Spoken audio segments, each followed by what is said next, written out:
This is the PitchVision Academy Cricket Show, Series 7, Episode 7, Power Hitting.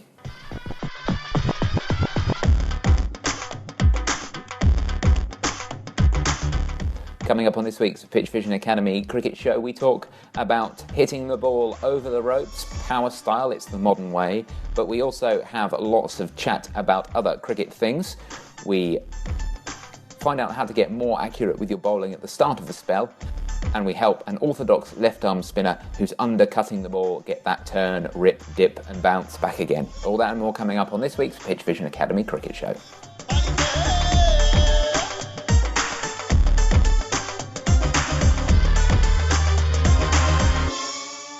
Welcome to the PitchVision Academy Cricket Show, your guide to better cricket. That's playing it or coaching it, and doesn't matter where you are or who you are. We don't discriminate here, we just want to help you improve.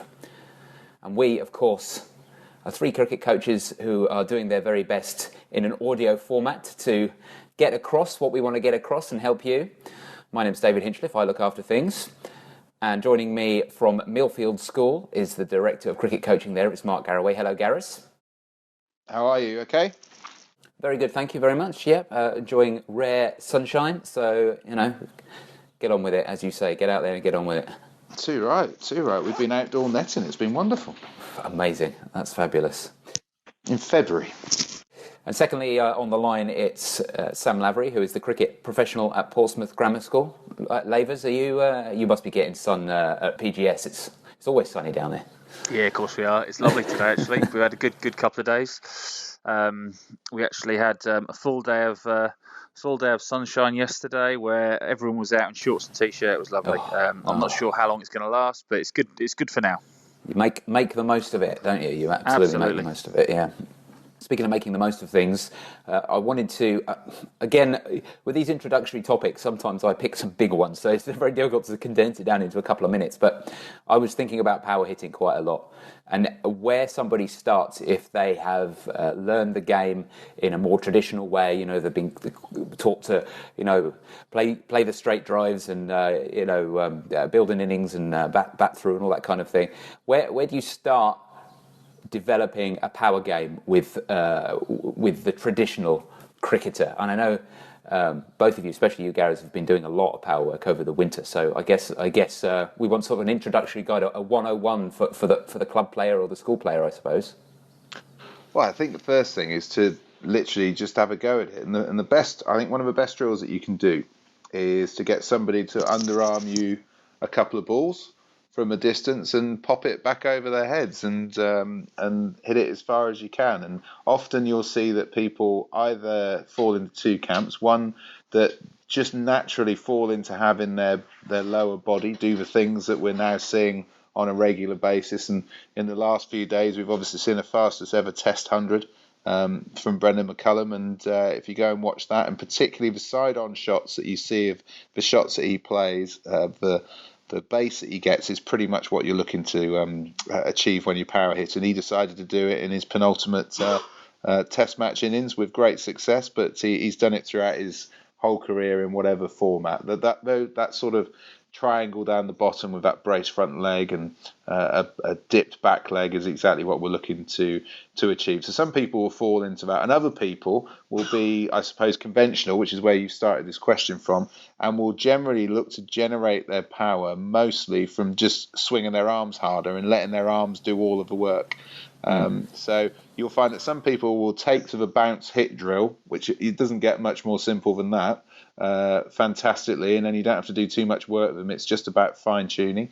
And other people will ultimately hit with long arms, trying to generate that power from the upper body. And ultimately we need to start figuring out how we're going to utilize the base, utilize that right hip for a right hander and that left hip for a left hander to generate more pace up into the hands rather than just using the arms themselves. And Lavers, have you seen, what do you see more of? Do you see more of that people getting naturally into that power hitting position, or do you see people sort of trying to do it in a more crickety way, if you see what I mean, Yeah, I think probably with our guys, they've been dying to get away from the cricket stuff for ages, really. So kind of moving into that position where that lower half's working and those hips are driving and rotating. And I guess anyone who plays any kind of golf, they're probably quite familiar with that lower body motion as well. That seems to fit in quite well. Obviously, it doesn't work for everyone, and a lot of people find that immediately there's a bit of resistance to that, and then you've got to try and start explaining and teaching the movements. I've actually tried to approach it from a similar angle to the way that fast bowling would come. So if you look at some of the drills that Stephen Jones would do or Ponty would do in terms of hip drive and breaking down the movements through tent pegs, etc. The same principle can be taken into our batting, where we're just trying to separate the movements and look at identifying and illustrating that hip drive to someone. So whether you've got a batsman who's new to it or a batsman who's highly trained but maybe isn't quite familiar with the use of that lower half of the body, then that's quite a good way to introduce it to them, and then hopefully reverse chain it effectively back into one smooth action. And how much coaching in the in the traditional sense of sort of instruction do you do with this, Gareth? How much do you find you need to?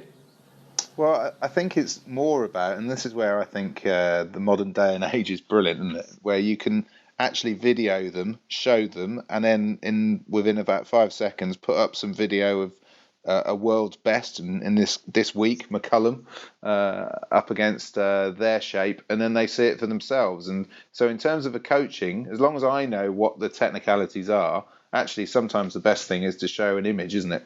It can save a lot of airtime in terms of words from us, and often get the job done a hell of a lot quicker. So for those visual learners and also the kinesthetic learners who can look at a picture and then start to feel the associated movements, I think that works pretty well. And we've got a couple of apps here around power hitting that we use, which allow us to demonstrate exactly that. So they see themselves. They also see some pretty fine exponents of hitting a ball, whether it be a cricket ball or a baseball, a long distance, and they make those changes themselves rather than it being anything that I give them. The crucial thing is that my knowledge is underpinned in an appropriate fashion rather than theirs, really. Theirs is about doing it. Now, the other question, I suppose, is following up from that, is that it's a great thing to try. It's super fun to have a go at. You can really commit to trying to do it. Do you ever find that people, in the end, decide, do you know what, this is just not for me? There might be a way through, but I'm not going to find it. So I'm gonna bat in a different way, and I'm not going to take on the power hitting.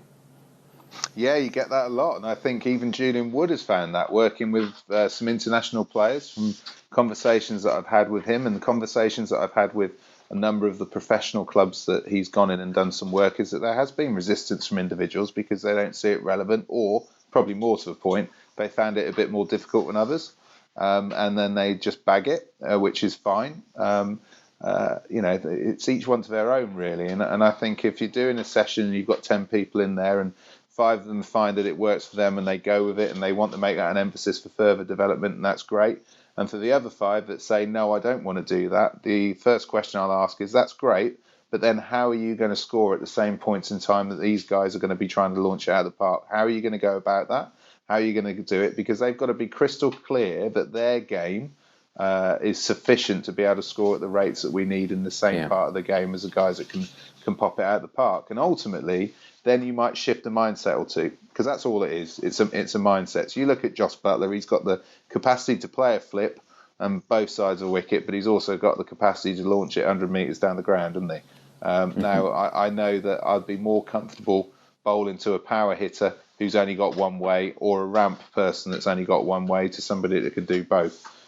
So, if you're going to say no to it, then you've got to show me that you can do it in another way and be equally as effective in terms of strike rate and scoring ball percentage.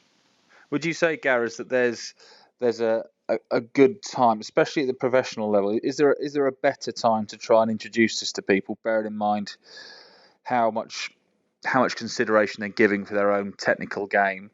Is there a better time or a worse time of year that you think this would be introduced for someone at an elite level? Yeah, I mean, we've tried to do it as early in the winter as possible.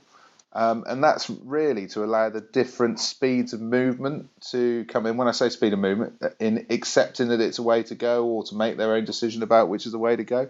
So the temptation is that you use it just before a one-day phase or a 2020 phase. To me, that's too late, because the guys who need a bit more convincing haven't got enough time between inception and doing it out in the game to actually take it on board and do anything with it. So I would get it in as early as possible. And to me, in our world, Sam, which is the Northern Hemisphere, we're looking at a September to December phase, aren't we, really, where we can introduce a new idea and people can make their own decisions. Some will go with it straight away. Others might be a bit slow burners. Other people might just say no, and then you can work at other areas that they're going to score at the appropriate rate. But yeah, so to me, it's earlier rather than later. But in the professional game, when I was involved, we would only really look at power hitting right before the T20 block. And to me, you're not going to get the exposure into enough of the players across the group for them to be able to take it all on board. Some people, like myself, I'd have just gone for it. It'd have been lovely, fantastic. But equally, we all know in our teams that there are people that take a bit more convincing before they can take it on board, and they need time. I think anything new like that, if you can get it in early, where it gives people the opportunity to try it, fail at it, have a few goes, maybe do it in their own time while no one's watching, because they don't want to be quite so far behind the others, but they have those opportunities to try it, fail it, and also work out how it's going to fit its way into their game. That works really well, and I think that's quite an important point, that people, not that they shouldn't be introducing it mid-season, but if they have the opportunity to get it in at Christmas or even before Christmas, then that works really well, I reckon. Okay, let's wrap up this section with the yes-no round. 3 questions that can only be answered yes or no, no matter how much more that the team want to say. I've got the questions, so let's get started. First question. Distraction-style drills have little benefit. No. Second question. There are always more singles than you think. Yes.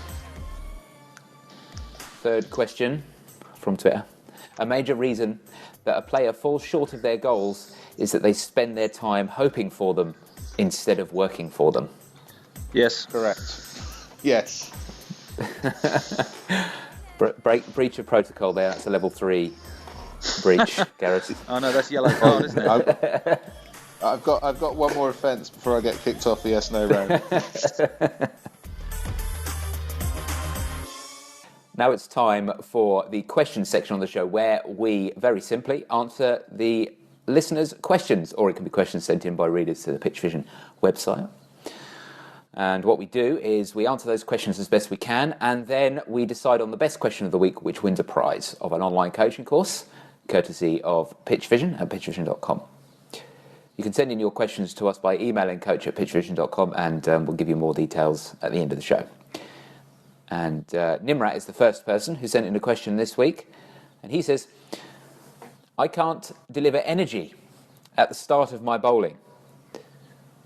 Only when I'm in rhythm that I get energy in my deliveries. So how do I get accurate bowling at the start of my spell? It's a great question, isn't it? And not being able to deliver energy from his delivery at the start of his bowling. And I'm going to make an assumption that we're talking about the start of a bowling spell here, Nimrat. So I think preparation is crucial, isn't it? And you've got different people that prepare in different ways, but it sounds to me as if you've got to get your body ready to bowl before it actually bowls. Whereas some people can do a few stretches, stand at the end of their mark, and not too much of a problem. So it's what you do before. So if you're opening bowler, then doing some of the drills, I can remember Steph Jones, going back to him, he gets a couple of mentions this podcast, but he would have a medicine ball down with him at fine leg and have some TheraBands on the go, and he'd be preparing himself in Andy Caddick. If he was opening a bowl with Andy Caddick's first over, Steph would be there preparing himself down at fine leg in between balls and making sure that his body was up to speed in order to do to get that first ball right and that first over right, because you don't get another chance to bowl that one. So that was one way of doing it. He'd also go into the gym and do some work with some weights beforehand and get that that central nervous system firing as well before he went in. Now, that's somebody who's very structured and loves all that sort of stuff, and I've equally seen that not work for some people. But in your case, I think more preparation the better. I think you can help by asking the captain that if he's going to bring you on for a spell, that he gives you a little bit of notice rather than just blindsiding you a little bit, because that will give you the opportunity to do some shadow bowling, or to be able to get your body stretched and loose and ready to go. Then the opposite end of the extreme was Fred Flintoff. Never used to do any sort of proper warm-up. And then he'd bowl 2 balls to mid-off. I don't know if anybody can remember this, but the first ball that he'd bowl to mid-off would go straight into the ground and through to mid-off on 1 bounce. And the second one, he would bowl as his bowling went down into his bowling circle. He'd release the ball on the downswing of his bowling circle, so it would lob up in the air, and then his arm would come over with no ball in his hand, so it was like lob to mid-off. And that was his preparation. So to me, it's about prep. For you, and it sounds to me anybody who needs rhythm, and some bowlers talk about rhythm more than others. Anybody who needs to get up to speed needs to give themselves an appropriate amount of preparation time in order to hit the ground running when they first get going. So that would be my advice. Make sure that you're ready to go. Make sure your captain knows that you need a bit more preparation maybe than the bloke at the other end who's bowling. And then you can manage yourself more accordingly. So that would be my starting bit. It's handy to know how long it actually takes as well. One of the things that PitchVision does really well is when you bowl on it, it tells you where that point is where you start feeling like you're in rhythm, because everything, the ball starts coming out that little bit more quicker, and you bowl that little bit more accurate and all the rest of it. So, obviously not everyone has PitchVision, but whether you've got it or not, if you can find out where that point is of getting into rhythm, rather than saying, it takes me some time, I'm not sure how long it is, it's always a bit later on, then maybe you can sort of work to push that point a little bit further forward by those preparation methods that you mentioned there, Gareth. Absolutely, and you don't want to get to a point where you're 0 for 30 off 2 overs, and then by the way, it's just about to come for me now.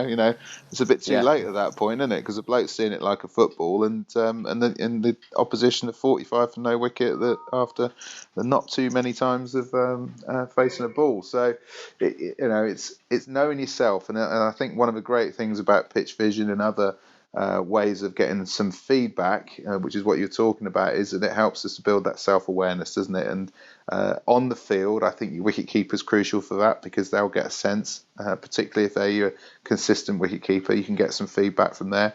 I also think backward point is really a good person to talk about, because they might not be watching you, but they'll be watching the batter's reaction. So if it is that 8-9 balls it takes you to get into your spell, what can you do to fast track that so you can bring that number down towards 0, really, and ideally so that your first ball is on the money and away. Another tactic, sorry, Sam's going to come in with some brilliant ones as well in a sec, but another tactic no pressure, ladies. that I know that a number of bowlers use, and Otis Gibson is the England fast bowling coach, he'd always run up and bowl a bumper first ball. And it was part of his method for getting his body ready. So he felt that obviously he was quick enough and strong enough to be able to bowl a bumper first ball. So he'd bowl a high bumper. He didn't even mind if it went for a wide, because that was only then going to be 1 run. But he'd come up and bowl a high bumper, hopefully go through for a dot ball. And by getting through his action in a hard way, hitting the pitch really hard, he felt that he was ready for the next ball really well, and he could go then into his skills or into his length or whatever the case may be. So I'll be quiet now, Sam. Sorry. That was good. I think we've covered most things, haven't we? Well, Lavers, I thought you were going to give us a great long list of tips and tricks there. I do have a question though about mindset, which you might be able to answer, which is sometimes it takes you longer than others, and sometimes it's the way that you are, the way that you are coming onto the pitch, or what's happened in the game or whatever. You feel that drag sometimes, and then other times you're bang on it a lot quicker. So is there anything you can do around that might help? Yeah, well, obviously a lot of people have kind of said over the years across different sports that they need a certain environment for them to really fire and perform at a high level, and switching on that mindset, and it might be, as a fast bowler, it might be quite an aggressive mindset sometimes it might be trying to stay calm, but you do get the odd bowler who needs to create a bit of a fight really before they can really start flowing and get the ball coming out as they'd like to, and start hitting the crease hard. So sometimes just a few words from someone, or from the bowler in case, or whoever it might be, might fire up that individual and get them coming out of the blocks a little bit faster, and get them hitting the straps. And I'm sure Gareth can think of a few over the years of the fast bowlers we've had in the English game who a little bit of winding them up is not a bad thing if you're on their team, because suddenly when they're in a fight, they commit so much more to what they're doing. And obviously it's understanding yourself and understanding if that's what works to you. But if there were certain guys in, whether it's club cricket or first class cricket or international cricket, there are certain guys that you want to kind of manage their mindset a little bit and keep them calm and keep them happy, because when they're nasty, you don't want to be stood at the other end.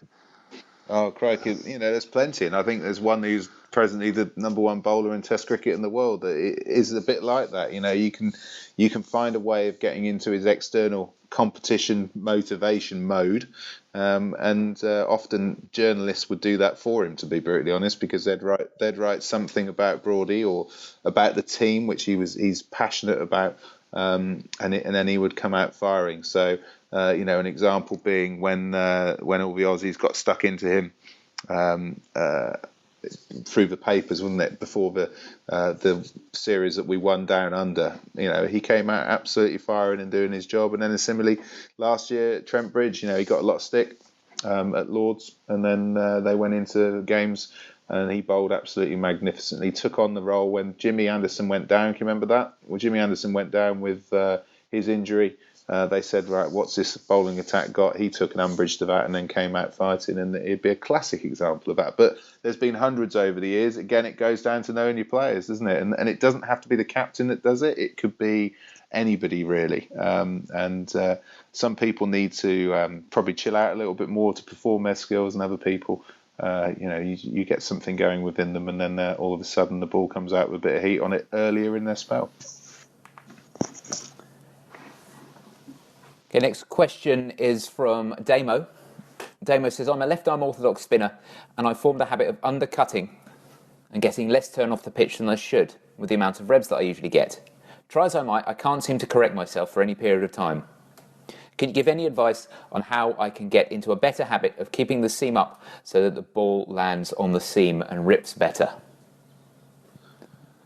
One of the things we've talked about recently with our spin bowling, and is something that probably is relevant here, is how we use our rotation and how we get into a specific position by the point of release. So a really simple thing for you to do is just have a little examination of what position you're in by the time you're releasing the ball, and just have a little look at your hips and your shoulders, and just see how much they've rotated or how far they've rotated through to the point of release. So as a left-arm orthodox spinner, what we're doing is we're trying to get that left leg or left hip driving through, so we get ideally those hips through to a square-on position, or maybe even a little bit beyond that, with a view to then getting those shoulders again square on, or hopefully a little bit beyond, which gives us a better chance of getting over the top of the ball and getting some overspin and some forward spin on the ball, which is not only going to get the extra grip because the spin is travelling in the same direction as the ball is moving, but also it's going to give us that little bit of bounce. It's going to give us that little bit of dip prior to the bounce, and it's going to add quite a lot. So that'll be my first port of call. Have a little look at if you are getting that rotation to square or beyond. If you're not getting it, now we need to kind of start tracking back and working out why aren't we getting this body position which we would like to achieve. And obviously one of the key starting points for us is those feet. So have a look at your feet. How are they lined up? Are they in a position where they're closed off, or are they in a position where they're fairly open and those hips can transfer quite freely? From there you can look at what your arms are doing. What's the path of that front arm? Is it encouraging some kind of rotational drive, or is it actually just pushing forwards or not pushing forwards at all and then not driving back? So I'd be inclined to look at the alignment there, look at those hips. Are they allowed to move freely? And then work out if those shoulders are trying to drive through. And all those things should be putting you in a pretty good position to get a little bit more overspin on the ball, where you're going to start getting that dip, bounce, and spin all at the same time. Given that you have had it in the past, from what I'm guessing from your question, your grip's probably okay. So probably don't need to tinker around too much with that. But again, it might be something that we change along the line. But that's probably a good starting point for you to get going. Have you seen anything else, Gareth, other than what we've discussed there? Yeah, sometimes it can be the height of the arm as well, because if you think about it, and I'm sitting here with my left arm up, and if I drop my arm height a little bit, then I'm more likely to come underneath the ball, which sounds like it might be happening here a little bit. And obviously what that's going to do is that any rotation that I'm putting into it is going to be delivered in a fashion which is probably going to take the seam away from the pitch, and we'll start hitting different parts of the ball. So whilst it's still rotating, it's not going to dig into the pitch or not going to stay on the pitch for long enough in order to be able to impart anything other than the ball just sliding onto a right-handed batter. And we see that quite a lot. And then the second thing I'd do is I'd always get a cricket ball, and I would put white tape around a red cricket ball on the seam. So cover the seam up, and then get a video camera or somebody to video the ball flying through the air, and that can give you an indicator on what the alignment of the seam to the pitch is on its way out of the hand, also through the air, and then down into the pitch. So you can look at that from any angle that you want. You can look at it from behind you, you can look at it from in front, you can look at it when the ball bounces, or you can look at it when the ball comes out of the hand, and that will give you a really good indicator on what your release position is like and what adjustments you could make to maybe arm height or maybe grip, as Sam talked about a little bit earlier, or maybe your release position being too early or too late, whichever the way, or maybe even the orientation of the ball in the hand, who knows. But it gives you a great bit of feedback. So we can't often see the seam. The seam doesn't really stand out that well from a video perspective, but if we put some tape along the seam, then we start to see that contrast, which gives us a brilliant bit of information. So that would always be my starting point. But action is the crucial thing, definitely. But what we're looking to do is put revs on the ball and get that ball to be coming out of the hand, and then more importantly landing against the pitch with the appropriate angle, and then all of a sudden that break off a wicket will be re-established. It's time now for the soapbox. That is 1 minute on the clock, and one Mark Garaway standing on his box and waiting for the time to start. Gareth, over to you. I mean, as discussed earlier, the weather's been pretty good for the last couple of days. It sounds like it's been good in Scotland as well, which is highly unusual. But we've got sun going on. I've just come back from Spain, where it has been sunny, but it was blooming cold, much colder than any of us anticipated. Yet we got the Tom Maynard Academy and all the cricketers from the UK out on grass, and for the first 5 minutes whilst they were doing their warm-ups, there was loads of moaning about how strong the wind was and how cold it was and all of that sort of thing. And as soon as they got into the practice, got to be able to bowl on grass in February, got to be able to compete against some batters and batters competing against some bowlers, all of a sudden the last thing that was on their mind was the cold and the wind and all of that sort of stuff, which was dominating their thoughts 5 or 6 minutes beforehand. So the point being is that we had no other option but to go outside and do that when we were out in Spain. So they had to get their mindset right. Can we, as coaches and as players, get outside a bit more often when it's not quite so comfortable, both in rain and both when we're in practicing in cold, to try and change that mindset and get some really good stuff out of our sessions? And that is the end of the show for another week. We are just about to leave, but before we do, there is the little matter of the winner of this week's prize, the online coaching course from PitchVision at pitchvision.com. And the two questions on the table are Nimrat's question about starting better when he's bowling, and Damo's question about stopping himself from undercutting the ball as a left-arm spinner. Which one did you prefer this week, Gareth? I'm going to go this week with Nimrat's question. I think as somebody who struggled for rhythm throughout my career, I found a little bit of a way through it when I was bowling in club cricket by getting myself ready, but hopefully a couple of tips there that we've given will help you to get more out of the first few balls of your spells. Superb, congratulations to you, and there's plenty of courses to choose from to help you out. And Gareth, if someone else was listening and they wanted to have their question answered and they wanted the chance to win the prize, how could they get in touch with the show to do exactly that?